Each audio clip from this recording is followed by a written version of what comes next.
Waziri Mkuu wa Ufaransa Sebastien Lecornu amejiuzuru ikiwa ni chini ya siku moja baada ya baraza lake la mawaziri kutangazwa. Katika ujumbe wake wa kuachia nafasi hiyo, Sebastien amesema kuwa masharti hayakutimizwa kwa yeye kuendelea kuwa waziri mkuu kutokana na vyama kushindwa katika maafikiano ya kisiasa. Taarifa ya ikulu ya Ufaransa ilitoa tangazo la waziri mkuu huyo kujiuzuru baada ya Lecornu mwenyewe kukutana na Rais Emmanuel Macron kwa takriban saa moja siku ya Jumatatu Oktoba 6 asubuhi. Hatua hiyo ya kushangaza na iliyozua maswali mengi imejiri ikiwa ni siku 26 tu baada ya Lecornu kuteuliwa kuwa waziri mkuu kufuatia kusambaratika kwa serikali ya awali ya Francois Bayrou. Vyama vyote katika bunge la kitaifa awali vilikosoa vikali muundo wa baraza la mawaziri la Lecornu ambalo kwa kiasi kikubwa halijabadilishwa kutoka lile la Bayrou.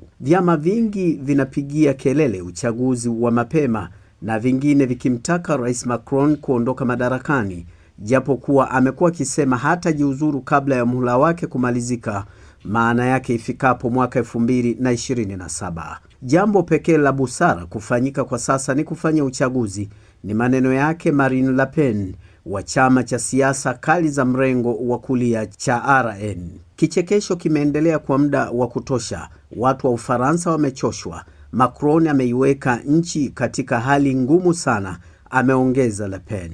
Uamuzi wa jinsi ya kuendelea sasa unabaki kwa Macron mwenyewe, ambaye lazima ajiulize ni muda gani hasa uhasama huu wa kisiasa unaweza kudumu ndani ya taifa hilo la Ufaransa. Ana machaguo matatu kwa sasa: anaweza kumteua waziri mkuu mwingine, anaweza tena kulivunja bunge, au anaweza kujiuzuru mwenyewe. Ndizo hoja zilizopo mezani. Hata hivyo, baadhi ya wachambuzi wa siasa za Ufaransa wanamuona Lecornu kama ilikuwa chaguo la mwisho la Rais Macron, na sasa haijulikani ataamua vipi na atamchagua nani kuchukua nafasi ya waziri mkuu. Katika hotuba yake fupi nje ya hoteli ya de Matignon, makazi ya waziri mkuu ambaye alikaa kwa chini ya mwezi mmoja tu, Lecornu alikosoa vikali tamaa za kichama za mirengo ya kisiasa ambazo alisema kuwa ni mwendelezo wa dosari. Siasa za Ufaransa zimekuwa na misukosuko mikubwa tangu mwaka 2024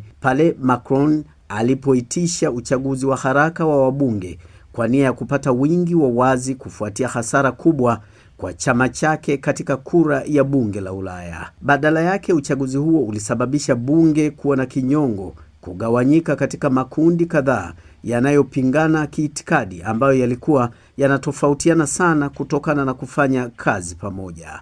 Hii ni TriGen Media.